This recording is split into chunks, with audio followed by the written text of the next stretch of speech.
archive now. Okay, awesome. So we researched, there's a lot of best practices out there for teaching online, and so I've listed just 7 of them that were referred to in order to develop this presentation. So you can be confident and comfortable knowing that the information we're showing comes from a variety of different universities and colleges out there. Online learning is really exciting, and there's a lot of best practices.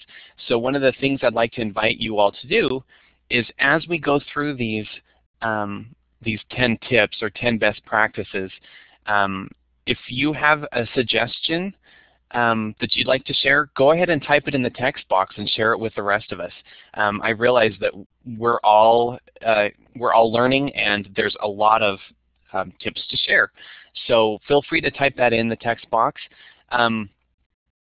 We will also be pushing out the slides at the end of this presentation. So it may feel like we're going quickly through the tips, and I'll be sharing a lot of different suggestions and things, but know at the end we'll be sharing this presentation along with notes. So don't feel like you have to hurry and scribble everything down or know everything about it. And also don't feel like you have to immediately implement every single suggestion here. Best practices, the nice thing about them is that they're suggestions for teaching online. So as we go through these, I hope that you're able to find something that interests you and that will help you as you teach online for UNLV. So here are the 10 best practices, and we're going to focus on each one of them. Prerequisite technology skills, and then prior to class, designing, developing, and setting up your course. Communicating expectations to your students. Building a presence online. Encouraging interaction, participation, and collaboration. Using a variety of assessment types. Providing regular and timely feedback. Modeling ethics and good online behavior. Understanding the student's perspective, and then sharing ideas and collaborating. So with that, let's just jump in. First is prerequisite technology skills. One of the first things you'll want to know is, who do I contact? As issues arise, because they inevitably do, you have 3 areas that you can contact for support, depending on what the problem is. First is the Office of Information Technology here at UNLV. If you're a faculty member and you have a computer hardware problem, or something's just the matter with your computer, you'll want to contact OIT. Now, if it's a web campus related issue, such as you're unable to log in, or things in Web Campus aren't working correctly or appearing, or it's a technical issue related to Web Campus, then you can contact Web Campus, and there's their number there. Now, if you have questions about curriculum, how to develop an online course, or maybe what are some good resources to check out, or how to use a tool in Web Campus, then you can contact your online instructional designer here at the Office of Online Ed. And I put our web address here, online.unlv.edu, and I'll explain a little bit more about that later. But it's important to know who to contact when troubles arise. Next, you'll want to ask yourself, can you do these things, or do you have these skills for prerequisites? Can you use Word, Excel, or PowerPoint? Are you familiar with internet browsers such as Firefox, Internet Explorer? Can you email? Do you know how to upload content to Web Campus? Do you know how to show or hide assignments in Web Campus? How about modifying assignments or assessments? Do you know how to add web links? Can you use discussion boards or chat tools and whiteboards in Web Campus? And then, of course, do you know how to navigate and use the gradebook correctly?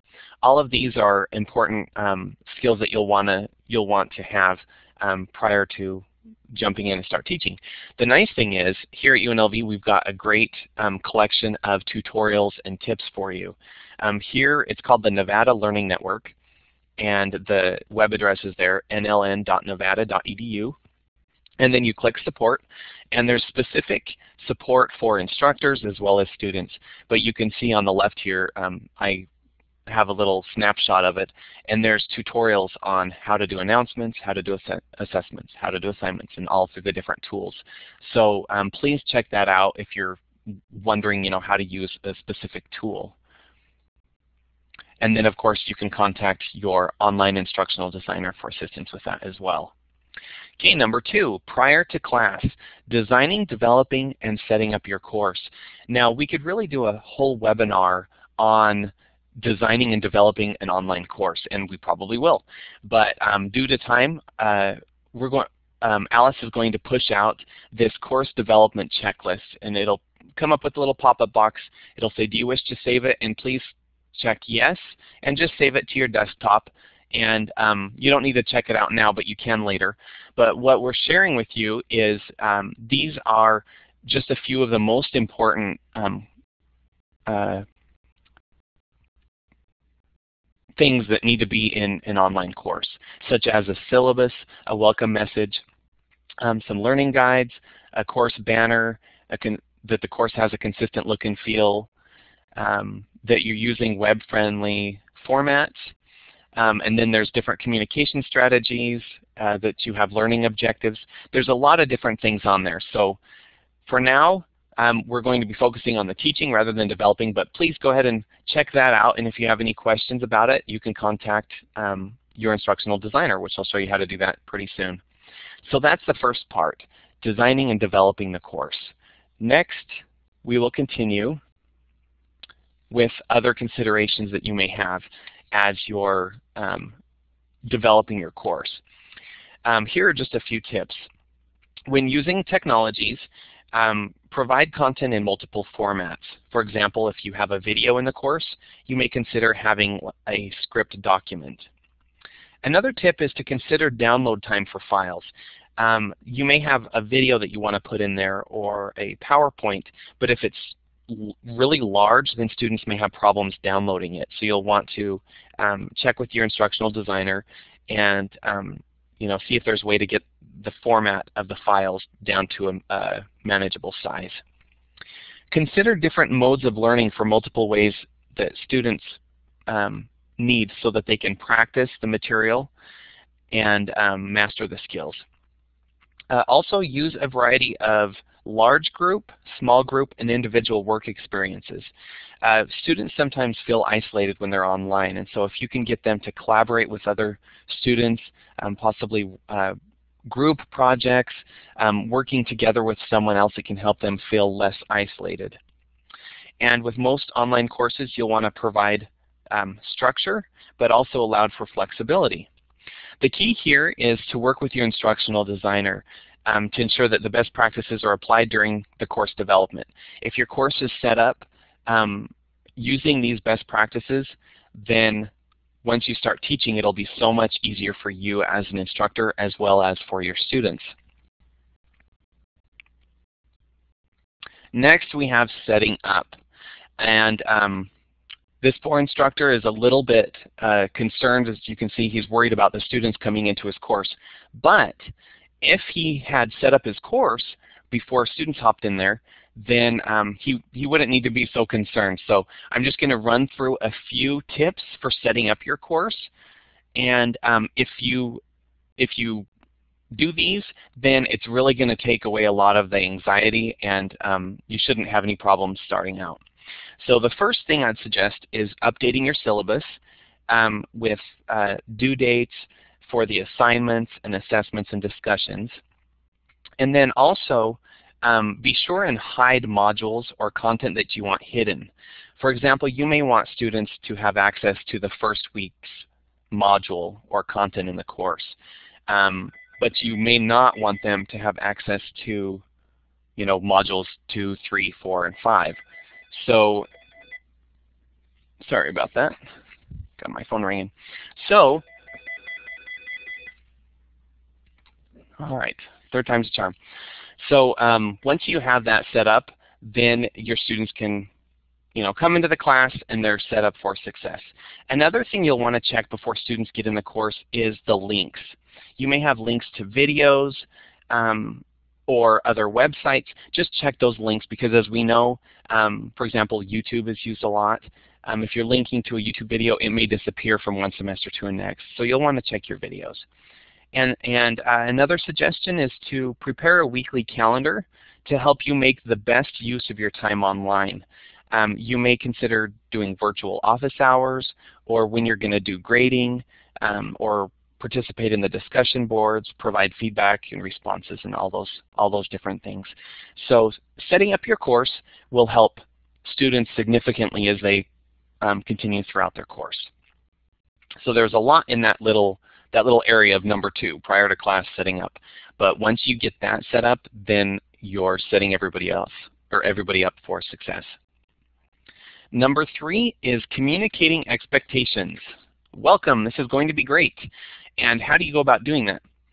Well, quite often it's through the syllabus. A few of the considerations you'll want to keep in mind for your syllabus include you want to define the objectives, concepts, and learning outcomes in a clearly written and concise format. Since they may not be meeting with you face-to-face, it's the only way that they'll be able to know really what the goal is for the course. You'll also want to define the norms for the class interaction for both instructor and students. Define the grading criteria. Establish appropriate behavior and explain course organization. Also give students clear expectations about instructor response time. If you plan to respond within 24 hours or whenever that is, just make sure that students know when you're going to be responding. Notify students who is there to help them. Their instructor, UNLV Academic Success Center, the library, Web Campus Support, OIT, etc. And it's always a good idea to discourage lateness and encourage promptness. So another thing that you can use that's very helpful, it's a feature in Web Campus, is in the assignment tools, you can use the date feature in there so that you can allow students to know when assignments and when discussions are due. That will help them know when to submit their assignments and make sure everything gets turned in at an appropriate time. So those are a few things to consider for communicating expectations. All right, number 4, building a presence online. Now during the first week of class, it's important to log on every day. This is the period of time when students are most likely to experience problems, and you want to solve these problems right away. Technical problems are referred to the Web Campus Help Desk, which is 702-895-0777.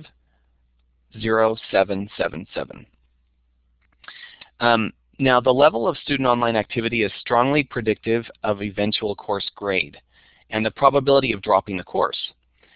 The instructor is key to lowering this rate. So here are a few things that you can do as an instructor during the first 2 weeks of class. Check overall student activity.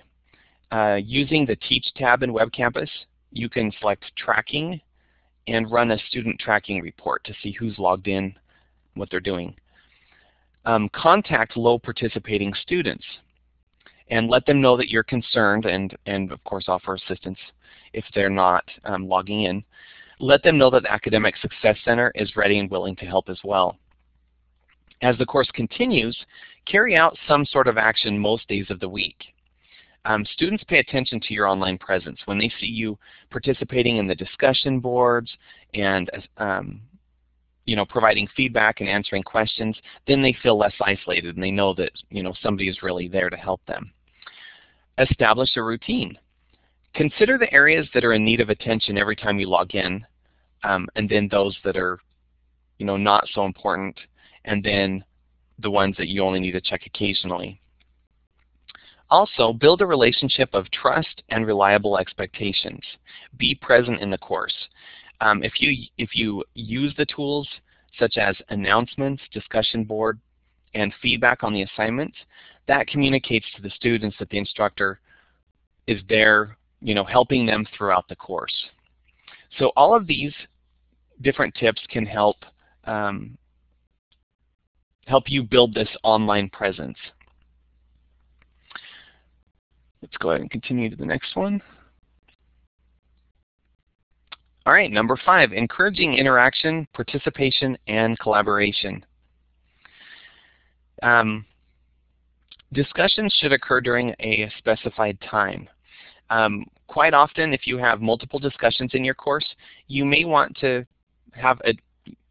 just have one discussion that they continue to chat in throughout the whole semester, or you may want to change the topic as you proceed through the course. So if you have like a discussion that's 2 weeks long, then let students know they need to post by a certain date.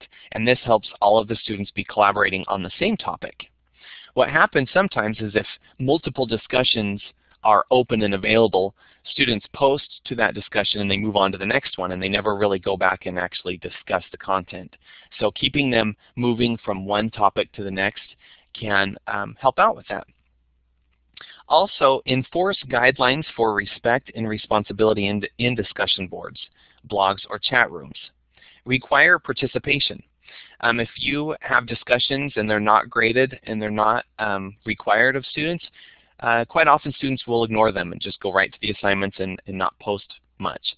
So you may consider adding some sort of requirement for the discussions. You can provide examples of good versus poor discussion messages. We've probably all seen those discussion posts that are a student comes in and they post a comment, and then someone comes along and says, I agree, or that's great, or they regurgitate what another student has said. You can discourage this by letting them know what is acceptable to post, and that their post needs to be authentic.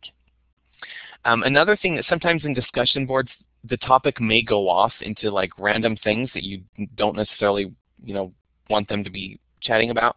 If that happens, hop in there and post a comment and kind of bring them back in to whatever the key component is of the topic that you're studying.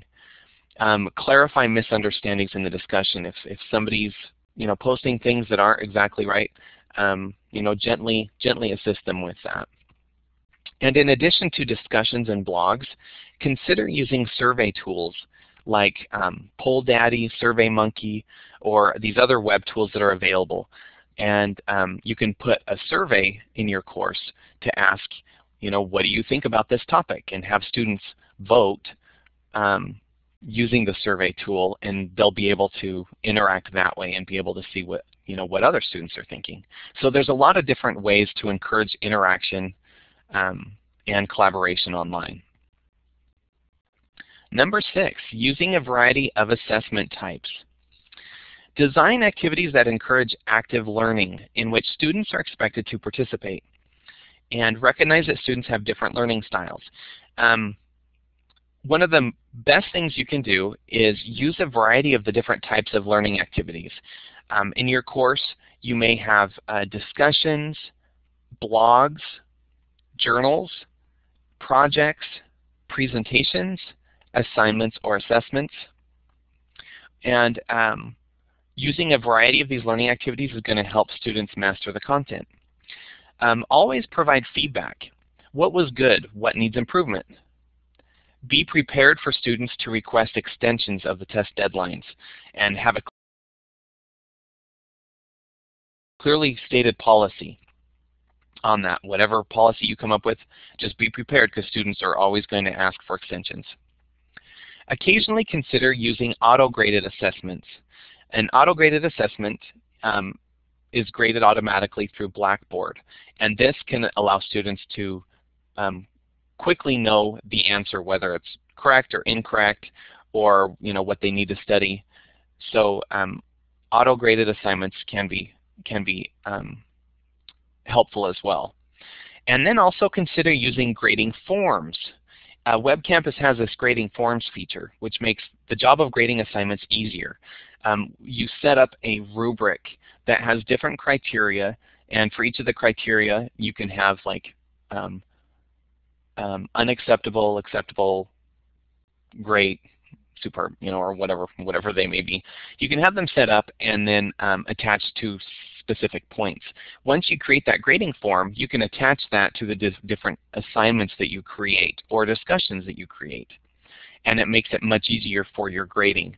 And also students will be able to see that and know exactly which areas they did well on and which areas they can do better. So here's a question for you. Which do you use the most often? Those of you that have taught online or are currently teaching a course online, considering your course, which of these do you use the most?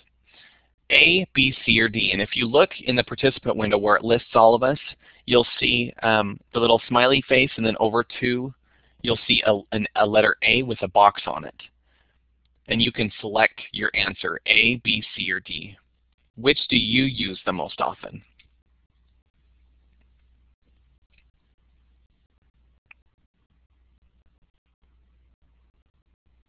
Looks like we have a B. Oh, and we've got an A in there. Yes, you're welcome to use the text box as well if you want to use that. So the key thing to consider here is just to have a variety in the course. A lot of times we become familiar with a specific tool. It may be the discussion boards, or it may be the assignments or the assessments. And it's good to have a variety. So if you feel really comfortable with one of these, try using one of the other tools just to create some sort of variety. All right, thank you for participating. We'll go ahead and continue. Number 7, providing regular and timely feedback. As mentioned before, online students can feel isolated and distant. One of the most important things an instructor can do is to provide regular and timely feedback. If you think about in a face-to-face class, the instructor here on the left, you can see it in their faces, whether they've got it or whether they don't, or how engaged they may be. Online is a little bit different. Online, you can log in and you'll be able to see with their grades how they're doing and how they're interacting in the discussions, whether they're logging in. There's different ways that you can see how the students are doing, but to provide that feedback that's so helpful. Here are a few ways to provide feedback. Number 1 is the announcements tool. In Web Campus, there's actually a tab that's called Announcements. You can post announcements there and post often, welcoming students to class. You could include teasers for upcoming class sessions. You could include time-dependent information such as Exam 3 grades have now been posted. Or you could include personal touches like holiday greetings, comments about the class sections, offer occasional praise to the students, a relevant joke, or provide a summary, excuse me, or provide a summary and conclusion when a discussion is closed.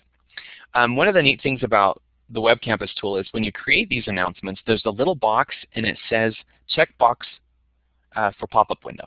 If you check that little box, then when students log in, your announcement will come right up to the front of their screen so that you can be sure that they see it.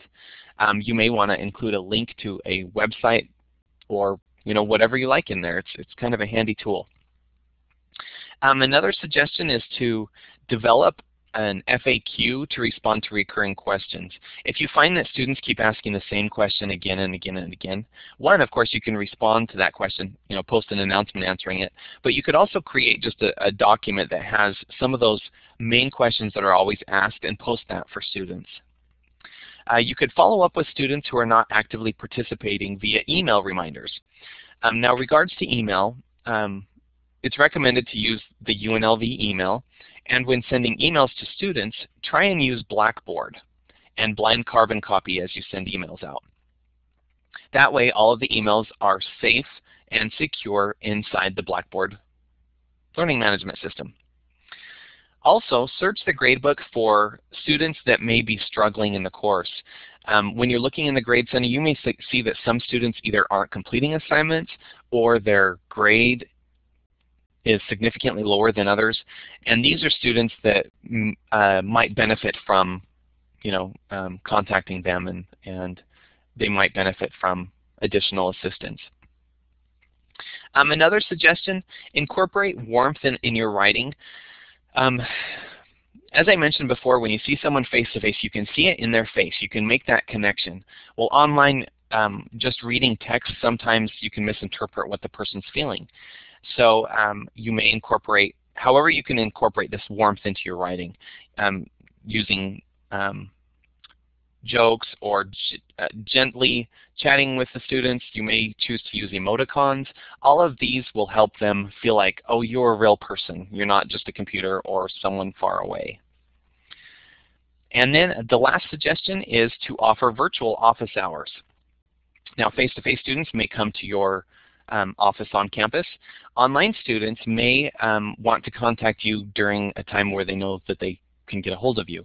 So if you post, hey, I'm usually, I'm online from this time to this time, so that if they were to, call you or email you or whatever, they can plan on, being able to have that synchronous or same time communication. So really the feedback is one of the key things in teaching online. When I think back to my online experience, I had 2 classes, and one of them, the instructor lived in the same city that I lived in, and the other, the instructor, was in Singapore. And I remember I loved the class where the instructor was in Singapore, and I really did not like my class where the instructor was close to me. And the only reason had to do with how often they provided feedback. The instructor that lived in the same city as I remember emailing and trying to get a hold of her, and she just didn't respond. So I would have to wait as days would go by waiting for a response. However, the Singapore instructor, as soon as I'd send an email, he was very quick to respond and to answer my questions. So I felt like he really cared. And for me, it really made my online experience positive when you have this ongoing feedback. Really providing feedback in a 24-hour response time is recommended, but I'd like to see what you all think, what your opinion is.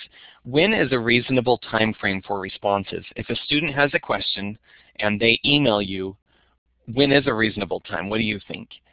And please go ahead and type it in the text box, or you can use the little pull-down letter for your answer. Is it A, within 12 hours, B, within 24 hours? And there's no wrong response. I just like to know what your thought is. C, within 2 days, or D, within 3 days?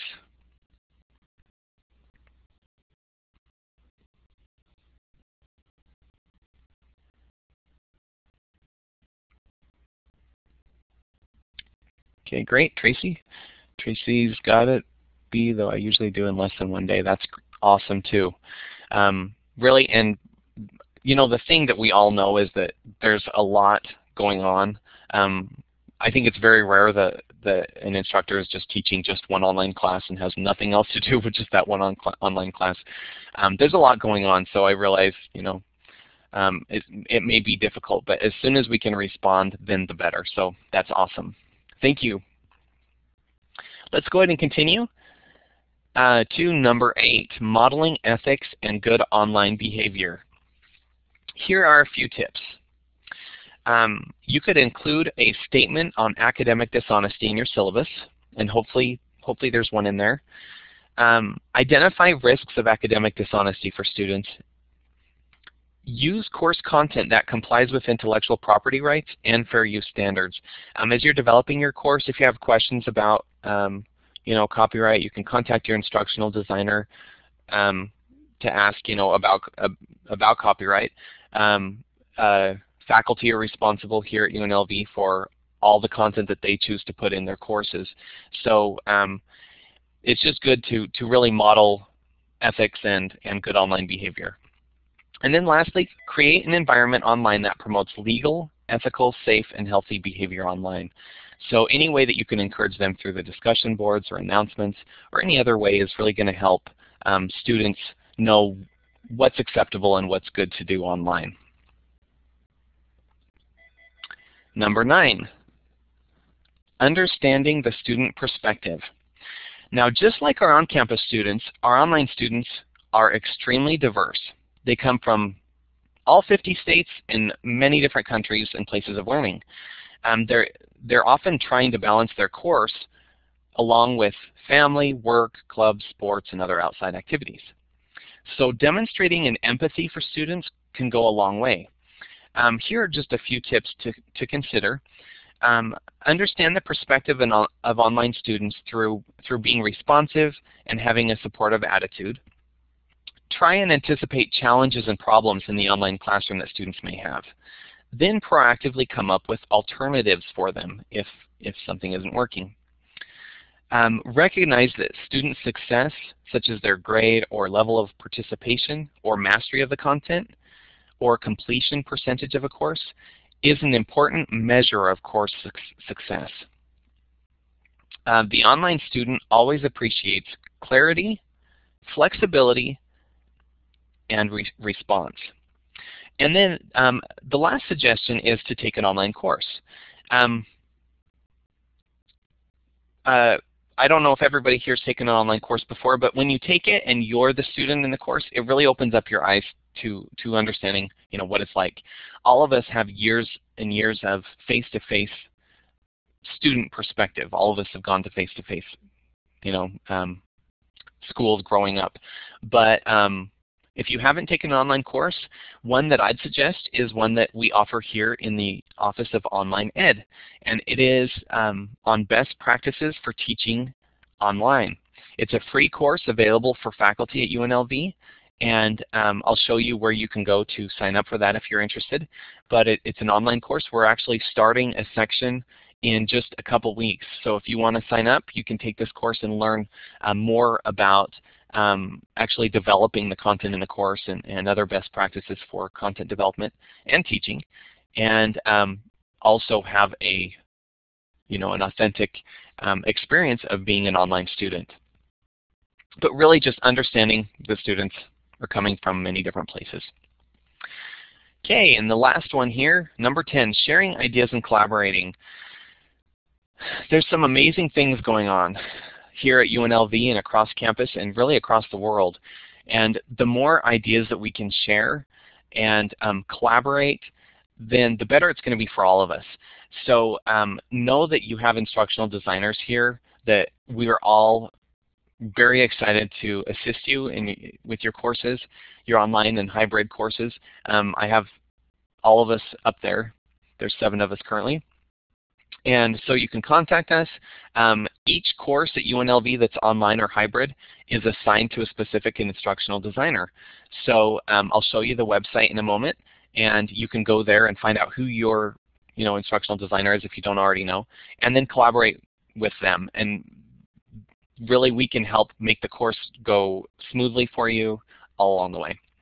Another suggestion is to chat with other UNLV faculty. There are many online courses already here, and there may be instructors that are teaching the same section that you're teaching or the same topic, and chatting with them and sharing ideas is also helpful. If you'd like to know who else is teaching online, you can also contact instructional designers, because of course we know who's teaching. Another suggestion is to use social networking such as Twitter. If you haven't set up a Twitter account, I set my Twitter account up so that it is a tool to collaborate with my colleagues that are interested in the same topics that I am. So for me, it's instructional design, online learning, teaching, practice online. You can find other faculty at other institutions and universities that are teaching the same topic, and a lot of times online, and to be able to share ideas. So using social networking can be great. And then of course online articles and blogs. I don't even need to say this, but there's a lot available out on the internet. There's a lot of articles that are constantly being written about what's best practice for teaching online. And a lot of these tips that I've been sharing today, it varies depending on what course you're teaching and what topics are being covered and your course. And some things may be easier than others to implement, but there's a lot available online. So where do I find out more? If you go to online.unlv.edu, you will go to the Office of Online Ed website. And on the left, under Faculty, you can find out who is your instructional designer, and you can also find out how to get a new online or hybrid course approved. We actually have a course development process here, and you have your department chair or dean sign the approval form, and it goes through the steps, and then we can work on the course and develop it for you. So please check out online.unlv.edu. And now with that, I realize we flew through all of that content quite quickly. Let's go ahead and take some questions. I think Alice is going to push out a document, and this is this presentation in a PDF format. So if you want to click yes to save that to your desktop, then it's the presentation, but it also has the notes. So a lot of what I was mentioning earlier, I have there as well. So you're welcome to save that and refer to it later. So we'll go ahead and take questions. If you just want to type it in the text box,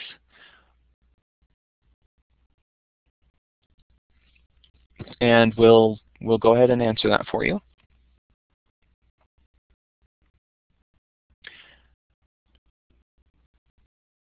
Oh, let's see.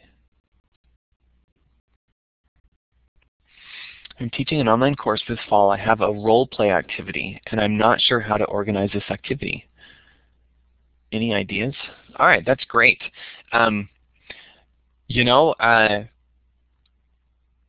Alice may jump in here as well. The first thing I'd recommend is to chat with your instructional designer afterwards, because they may be able to look at your course, the full course, and be able to consider that in what they're going to say. But I'll just tell you what my thought is. Role play activity. So I'm guessing that the students are going to play a certain role and present it to other students. Is that what's going to happen? Or will they be presenting as a specific character? Okay, perfect. Okay. So one thing you could do, I am a big fan of the blog tool in Web Campus. If you were to create a blog, you could have students will perform a job interview. Okay. You could have students perform a job interview as a particular character and post that to the blog. So if can also design it. Oh, okay. Sorry, I was reading the comment there. So if they're going to perform a job interview, you could have them role play that by going to the blog and having them post whatever response they get from that area. My phone keeps ringing and I can't get it to mute, so I'm sorry about that. So once they post to the blog as a specific character, then other students can come and post comments on it that way. Another suggestion I'd have, if you want it to be synchronous at the exact same time, is you could speak with your instructional designer about using this tool that we're using, Collaborate. Or there's also another whiteboard that's available in Web Campus, and they can come online and do their presentation, role-playing back and forth, all the while it can be saved and archived for other students that may not be able to be there at the exact same time when they're presenting. So that's one nice thing about using these tools. If just the group can come together and present it and archive it, then others can come and see it later. Alice, do you have any other suggestions on that?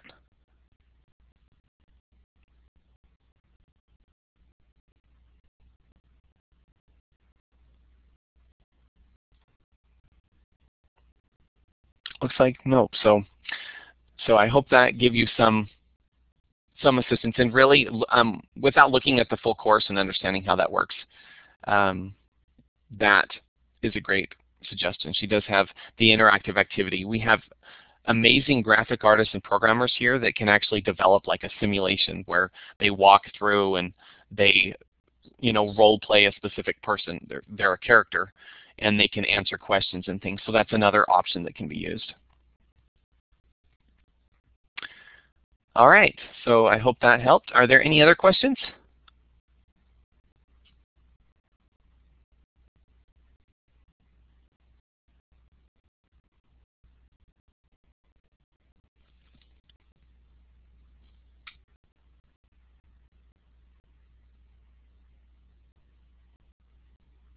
A group, okay, organizing a group presentation. Okay, that's a good one too. Well, I guess it would depend on whether you're using like Blackboard Collaborate tool, which is the tool we're using. If you're going to have students present like that, or if you're going to have them present and then post like a video to YouTube of that. Could you explain a little bit more about what your plan is for the group presentation?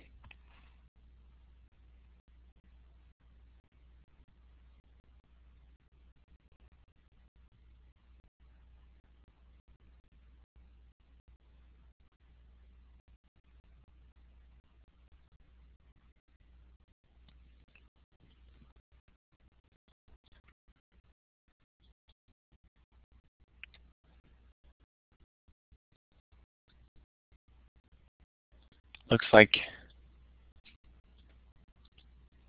she may be gone. I don't see her in there anymore. So, are there any other questions for us? Okay, if any questions come up later, no, you're not alone. Here is our contact information. You can contact the Office of Online Ed, and here's the phone numbers and the website. And here are Kevin and I's email address. And we ask that you please fill out this survey here to give us some feedback. Let us know what you thought about the webinar, some ways that we can do better. Any suggestions we really appreciate. So thank you so much for coming, and I hope that this was helpful for you. Have a great day and good luck this semester.